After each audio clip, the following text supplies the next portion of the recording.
this video. Be sure to like and subscribe to my channel on YouTube if you like what you see, and if you feel like supporting musicians like me, please go to my Patreon page, Micah Young Music, at patreon.com, and you can subscribe to all sorts of great benefits and great videos like this one. So happy Halloween, everyone. Today we're talking about the Munsters theme song. Let's go back to like the time in nostalgia. Let's go back to, for me, like the reruns when I was a kid. So first we have the theme, right?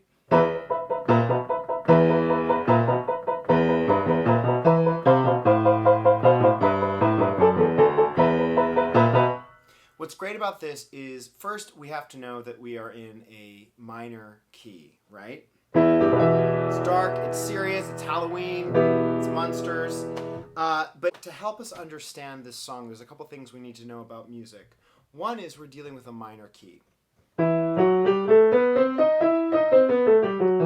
Depending who you ask. There's a couple different kinds of minor keys, but we're dealing with a minor key. We also have a lot of half steps in this song. So a half step is the closest interval in Western music. In the piano, if I put an E to an F, half step, whole step. Whole step's two half steps. Blah.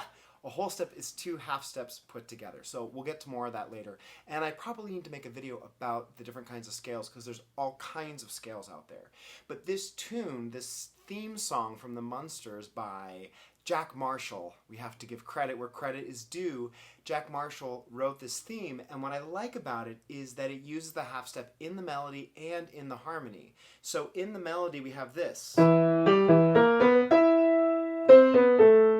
And it's up a half step in the harmony. Okay, I'm getting ahead of myself. So, there's that half step in the melody. That's also what we call a sharp 4, where we have 1, 2, 3, 4, 5, if we count scale degrees. 1, 2, 3, 4, 5, 6, 7, 1. We come back to, we make an octave, right? If I raise the 4th note in the scale degree, if I raise that in the half step between 4 and 5, I get a sharp 4. And that gives us, and we go to 5. And I'll get there in a minute, but the 5, the dominant, is the most relevant chord to the tonic, the root, the 1, in this case E minor. My favorite example of the sharp 4 is also in Maria, which is in a major key and it's different. But the raised 4th taking us to the 5 is very, very popular in music because the 5 always brings us back to 1, mostly. So, and in the harmony we have this E minor. Although the melody's in the bass, which I think is also kind of cool.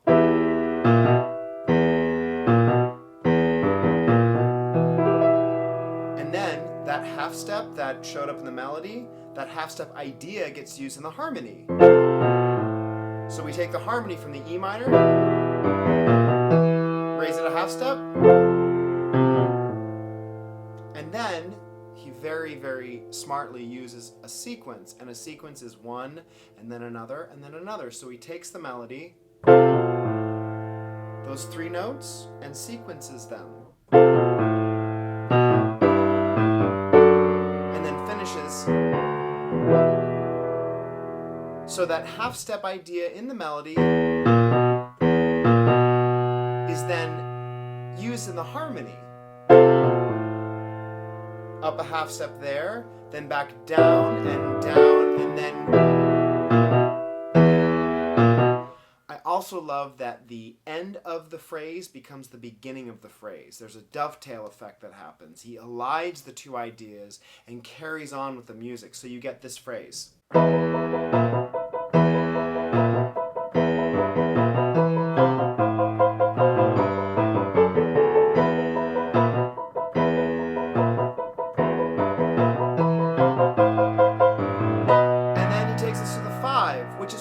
waiting for, in those two opening phrases of the song, again, taking the end of the phrase, the cadence being the 5 to the 1, but instead of just ending the song, it takes us into the next phrase.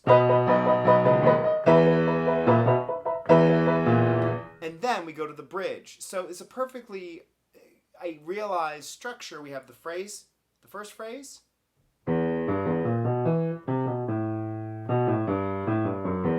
and it was so good, let's do it again.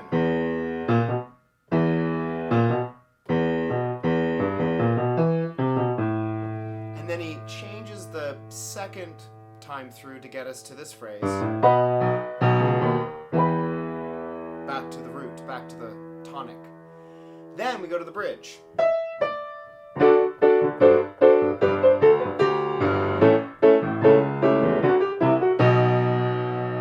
Back to the 5, back to the 1. In the bridge, we're in E minor, which has this set of notes. The relative major would be G. So, major, minor keys. Hold on to your pumpkins. It'll make sense. So if I take the same series of notes, I start the minor on E.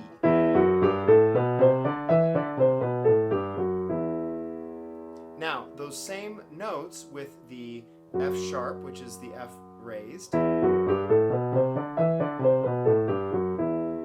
If I take it up a minor third, and I start on the G,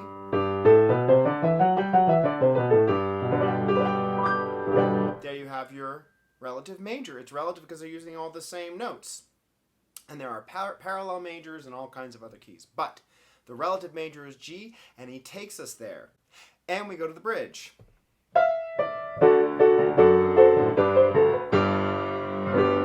Relative major, and we like that phrase so much, let's sequence that phrase.